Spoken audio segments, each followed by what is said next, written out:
thanks to the support as a channel member, Paul Thomas. First massive Champions League night at Wembley Stadium, not that one, plus a top of the table clash. This is what the final season is all about, boys and girls. Hello and welcome to part 148 of Wembley to Wembley. I'm Kevin. Coming up on today's episode, we have a massive Champions League game at Wembley Stadium, not that one, at home against Bayern Munich. And we also have a massive Premier League game at home against top of the table Tottenham. We're 1 point behind them. Since you were last with me, this is what's gone on. Basically, we've won just about every game, apart from just a couple of frustrating defeats. Bristol City, very much becoming a bogey team of ours. They're a top six team. It's not little Bristol City. Bristol City are a good side, but they beat us in the run-in towards the end of last season, which was crucial in us missing out and winning the title, and they've beaten us again early on this season. We've also just in our most recent match taken a little bit of a beating to an Arsenal side who are not as good as Bristol City, and that's a little bit frustrating. We did get revenge on Manchester United, who of course ultimately did cost us the league title, smashing 5 goals past them. So the Premier League looks like this: 9 games played, about a quarter of a way through the season, 1 point behind Tottenham and Manchester City. Chelsea, by the way, Vincent Kompany's Chelsea, well off the pace. So maybe the Vincent Kompany magic after 4 consecutive league titles is finally going to wear off, or maybe he's just having a slow start to give us all a chance. But we are playing very, very well. The Champions League campaign has started nicely as well, with us picking up 3 wins from 3. We've not played anybody massively good yet, but a lot of mid-level Champions League teams. So, you know, we're doing okay. And there has also been a signing, and it's a signing that came as a direct result of Stariko picking up a long-term injury. He picked up a hip injury just towards the end of the summer transfer window, said he was going to be out for 3 to 4 months. As it stands, it's only been 2 months and he's almost back in training. So he's not actually in the Champions League squad, but because of that, we had to change the plan on what we were going to bring in. And rather than bringing in just a pure defensive midfield or a pure midfield player to compete with Christodoulou and Tongue, like I planned to do, we had to get a little bit of a hybrid. It meant we had to pay a little bit more, but we got Daniel Ulbricht from Leeds. He's a 26-year-old German international. He's a natural defensive midfielder, but at 6'3", he's also an accomplished centre-back and plenty of experience both in the Premier League and, of course, internationally for Germany. Former Bayern Munich player as well.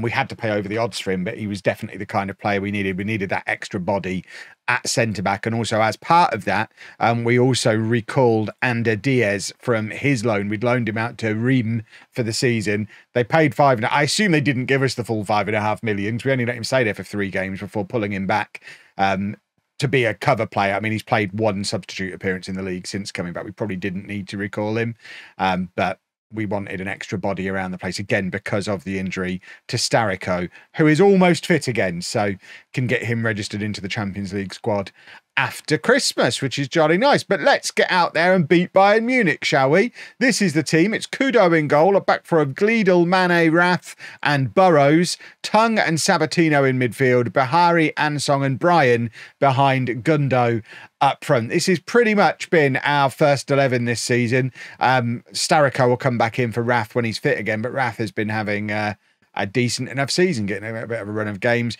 And Gessen sometimes plays ahead of Gleedel. Evra sometimes plays ahead of Gundo. Williams sometimes comes in on either flank. Christodoulou is first off the bench for either of the midfielders. And we've, of course, got Da Costa, who more often than not will play right back as well. But we're rotating a little bit, as we do for every match. We're playing every 3 or 4 days all season long, so we have to make use of the squad. It's why we built such a strong squad. We've got at least 2 players for every position on the pitch, and we are using them. But what I'm trying to say is we're putting out a strong side here against Bayern Munich, and fingers crossed we can beat them. And there's Captain Mane, his 6th goal of the season already. It's a lovely in-swinging corner from Gundo. And Mane, I mean, we've seen him do it so many times now, but he is so dangerous at that near post. And there he is again. That near post header is going to win it all for us this season. I mean, you've seen me using this in Football Manager for years and years and years, but there's been few proponents of it as effective as Mane. He is just incredible. Jumping reach of 17, a heading of only 13. But I think look, I want to get him back on the screen. I want to continue talking about him. I'm having a Mane moment. His bravery of 18, I think, is a big thing about why he's so effective, because he's got that big leap. He's pretty good in the air, but he just throws himself at everything. That bravery is huge.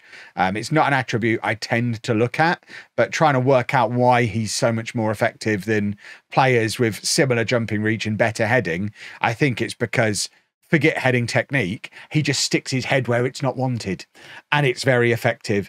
And because of that, he scores an absolute ton of goals. And we're going to try and repeat the trick here. Gundo going to hit the in-swinger again looking for the near post. Mane this time. Bayern decide to put 3 defenders on him, and it's just about enough to stop him from scoring his second of the game. But they're afraid of him. I mean, you saw how many players they put on him there. They are terrified. And there's Gundo with a free kick this time. I mean, I think he's aiming. Is he aiming for Mane again? It's actually Ansong who it's gone towards.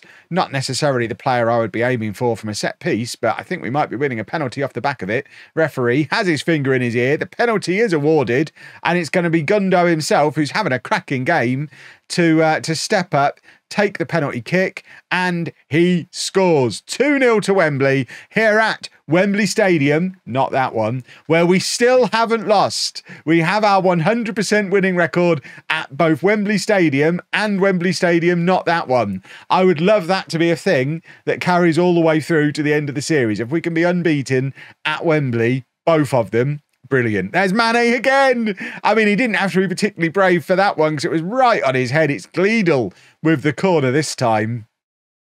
The man's a machine. He is an unstoppable goal-scoring machine from these corners. People ask, Kev, can I have your corner routine?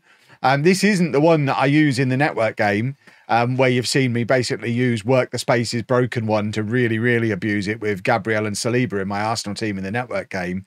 This is just the basic one that I've been using for years and years and years. It is very much put the biggest, strongest, best header at the near post. You don't even have to do that yourself.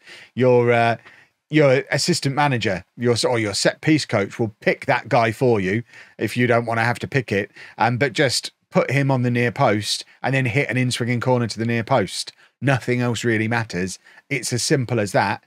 Aim for the near post, put the big guy there, and it's very, very, very effective. Gundo, stick it there. He's having a brilliant game, and he's hit the crossbar. Could have very nearly been 4-1 up against Bayern Munich in the first half. That's lovely work from Tung. That's why he's in the team ahead of Christodoulou. He's been really, really good. We're never going to be able to afford to pay his release clause. Not his release clause, his optional future fee, which is nearly £200 million. But frankly, that's Tom Best's problem. I've got him on loan for the rest of my Football Manager career. We've got another penalty. Lovely, lovely, lovely. It's going to be Mane to take this one for the hat-trick. And I think that's his first ever hat-trick in a Wembley shirt. He's our club captain. He's very quickly becoming a cult hero. I don't know why he didn't take the first one, because he only had one goal by the time the first penalty went in. Okay, that makes sense. But he now has a first half hat-trick against Bayern Munich. There were question marks asked when I spent that much money on a relegated centre-back. I mean, is he answering the critics yet? What a signing he's turning out to be. And there he is, knocking. I mean, bearing in mind as well, he's playing with his relegated central defensive partner from Sheffield Wednesday at the moment. With Stariko injured, we don't even have our really, really big money centre-back available. Raf and Mane were Sheffield Wednesday's centre-back partnership when they got relegated 2 years ago. Kudo was Southampton's goalkeeper when they finished bottom of the Premier League last season. Stariko was Crystal Palace's starting centre-back when they got relegated 2 years ago. We are making a thing of picking up players who are star players in smaller teams. That's definitely been the transfer policy in recent years, and Mane's got his fourth, and this is becoming ridiculous. Absolutely absurd. Mane has scored 4 goals against Bayern Munich. 3 of them have been identical. Headers from corners. I mean, we've seen him score plenty of them over the course of his time here at the club. We've also seen him score that incredible goal at Wembley in the FA Cup final last year. But this is just getting silly now. He is having the game of his life, a 10 out of 10 from a centre-back, because he scored 4 goals. Absolutely ridiculous. Right, Brian.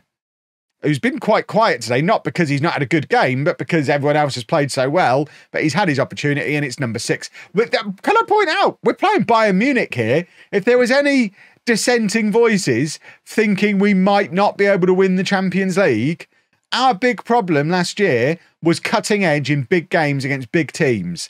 Well, this is one of the biggest teams around, and we've scored 6 goals in the first hour of the match. That cutting edge in big games has arrived. And I think that's going to be the difference maker. I think we will win the Champions League this year. I don't just hope we win it. I'll be really disappointed if we don't. I think this is an enormous opportunity for Wembley to win the Champions League. I'd obviously love to win the Premier League as well, but the Champions League is the big one. I haven't even checked. Imagine if the final was at Wembley. I should probably check that after this match. But we're going for more. We smell blood. We're trying to finish Bayern off here. Gundo's in. That's actually a poor header for him. That was a wonderful chance. Brian did great work down the right-hand side, and Gundo probably does need to do a little bit better with that one. Bahari's going to come off. Williams can come on the left-hand side for him. Rath can come off, and Ulbrich, the former Bayern Munich player, can come on at centre-back. I would have liked to have brought the youngster, what's his face on, who's not on the bench, because I don't think he's in the squad, because although he's young, he hasn't been here long enough, and Christodoulou can come on as well and get 20, 25 minutes, just having a lovely time. I mean, we're playing really, really very well. It's a little bit sad that the team that's ultimately going to win it all, hopefully, probably won't have Christodoulou as a starter, but he's very much still an important part of the setup. And I mean, we signed him in the Championship. The fact that he's still involved at this level shows just what a good signing he was. He was the start. The signing of Christodoulou is when it changed from we're just going to try and get Wembley to the Premier League by the end of the series to we're going to try and win everything with Wembley because we've signed a player who's far too good for us. And he was the catalyst for that change. So he'll always be a hero. How he's not on the favoured personnel list, I do not know. Brian's going to come off. Salaver can come on. We'll also bring on Evra. And I think we'll stick Evra up top and put Gundo in behind him. In fact, Salaver can go in behind. Gundo can go out on the right-hand side. Yeah, that seems to make more sense to me.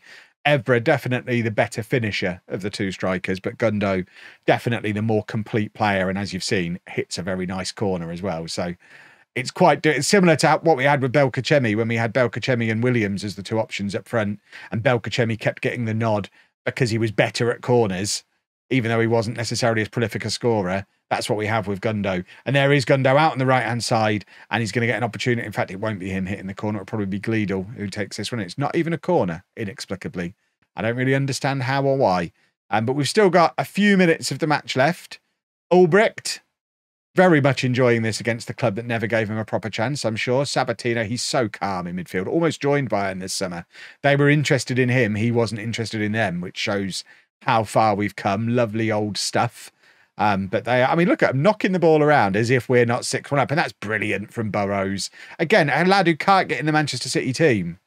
We're just a team of misfits turned into heroes. Williams, another one who couldn't get in Manchester City's team and almost makes it 7 against Bayern Munich. We are top of the Champions League as it stands. In fact, Newcastle played one more game. So I don't really know how this happens in the Champions League, how we get to the point where there's teams who've played 1 or 2 games more than everybody else. I don't think that's how it works in real life. But importantly, we're top. And now we want to beat Tottenham and go top of the Premier League as well. Let's just check. Where's the final? Stadio Olimpico. I've been there, but it's not Wembley. I've been there. So a couple of changes with the Spurs game, one enforced, one voluntary. Da Costa comes in for Burrows as a voluntary one, and Ulbricht comes in for Sabatino, which is forced because Sabatino is suspended. Tung moves over to be the deep line playmaker. Ulbricht is going to play alongside him as the ball-winning midfielder. I know that could have been Christodoulou, but we're playing the top of the table game. I think Christodoulou, bless him, he's very much we wheel him out against the mid-table teams, but maybe not in a massive game against top of the table Tottenham, the last team to win the Premier League without Vincent Kompany as their manager. So, you know, they're quite good. Let's beat them. That's the goal. At the very least, we need to maintain our unbeaten record here at Wembley Stadium. Not that one. I think it's probably another sellout. Oh, we don't get to see because it's a longish throw from Ansong, who finds Gundo, and then Ansong swings it over to Bihari, who is very dangerous from that position, but isn't able to make contact. Ulbricht comes away with the ball, though, and Gleedle gives it back to Tung.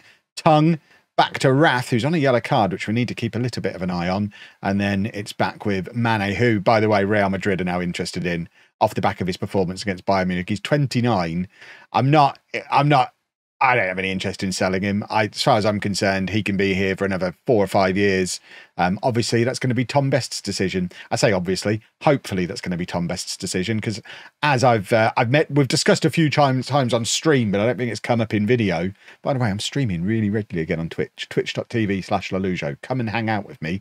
We're managing Barrow, and it's brilliant fun. But we've discussed it a little bit. There's no way of me actually forcing Wembley to hire Tom Best as manager.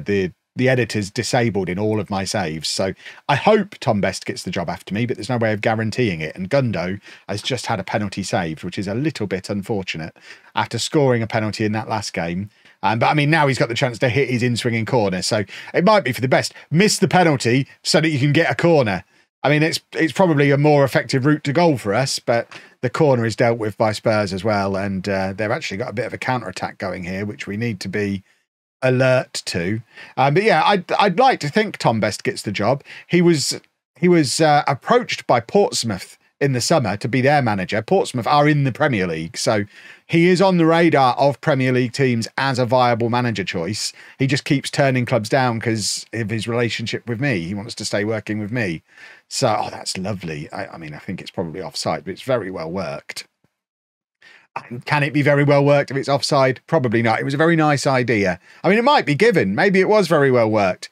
The ref's reviewing it, and it's disallowed. Very sad. But it was a nice idea. We do love a set piece. Let's have a look at who's offside and where. It is Tongue who's offside. He's just gone ever so slightly too early. And he would have wanted that. He's an Arsenal boy, on loan from Arsenal. Would love to score the goal to take Tottenham off the top of the league. But unfortunately, got a little bit too overexcited and went a fraction too soon. But we're knocking on the door. We've had a penalty miss. We've had a disallowed goal. I mean, there's two ways of looking at it. We're either knocking on the door or we didn't take our opportunities when we had them and we'll be punished. I don't see how that can be offside, but the referee's looking at this one as well. Please do me a favour and disallow it, ref. No, I don't see how it possibly could have been. Because he just scores straight from the... Yeah. How's that offside? I don't even know what they were looking at there. But that's troublesome. It's problematic because we don't want to lose our 100% record. Is it 100%? I think it's still 100% record. We've certainly not lost here. And we don't want to lose that record. We're going attacking. And hopefully can turn things around in this second half. But like I said, we did have... We had opportunities in the first half and haven't capitalised on them. And without Sabatino... We are missing him. He's a key player for us now. Pulls all the strings in midfield, and Tongue isn't necessarily pulling the strings in the same way. And that is a big, big problem. The best goalkeeper in the Premier League has probably broken his arm there, which is going to have a huge impact. Gundo's also having a terrible game, so Evra's going to come on at the same time. But that can be the difference between us winning the league or not. If he's going to miss a few months, that's a big problem. Right, we've got Evra on up front now. Right. What are we going to do here? I think I'm going to go 4-2-4. So we're going to take off Ansong and bring on Salaver and stick him up alongside Evra. And then the wingers are tired. So Bahari can come off for Williams. I mean, do we put Christodoulou out there or Nguessen? We could put Nguessen out on the left. Christodoulou against Spurs is probably going to want it more. Because again, Arsenal boy. So Christodoulou getting a rare run out on the right wing. I mean, it was a position we tried him in. When we first signed him and we were working out what to do with him, we did use him out there occasionally. So it is a position he can play. It's not a position he's played for a long, long time, though. Right, we have a corner and Mane's still on the pitch. It's the in-swinger and they've dealt with it comfortably. But Salaver puts it back in. Olbricht is there, but can't keep his header down. And I think the record is going to go. We've gone very attacking. We are throwing everything at Spurs. They've had one shot. It's hideous. One shot on target and scored from it. And we've lost our keeper. And we've been absolutely FM'd and lost our unbeaten record at the new stadium. So, and it all happened against Spurs. So all in all, not ideal, any of that. I hope we're still in a title race, but a lot depends on this Kudo injury. Okay. He'll be back in a couple of weeks. It's not as bad as it could have been. But Mane needs to go on a little holiday. We've not rotated him at all. With Starrico being injured, he's not had any kind of rotation. So, yeah, we can send him on holiday. And I guess get through to January now. If you haven't got any more massive Champions League games between now and again, Champions League should be on cruise control. Man City is probably the next really big game, unless Newcastle have a little bit of a recovery because we play them a little bit sooner. Newcastle and Chelsea are both in there. But Man City are the ones who are up there with us currently. And Brentford, who sold us their 2 best players in the summer, didn't reinvest the money. They signed one guy who's a defender, so didn't replace Gundo and Brian, and are having the best season of their history, which I don't really understand how selling their 2 best players to us has turned them from that to that. New manager? Nope. Baffling. If you've enjoyed that, please make sure you leave a nice big thumbs up on there for me. Subscribe to the channel for daily Football Manager videos. And thank you very much for watching.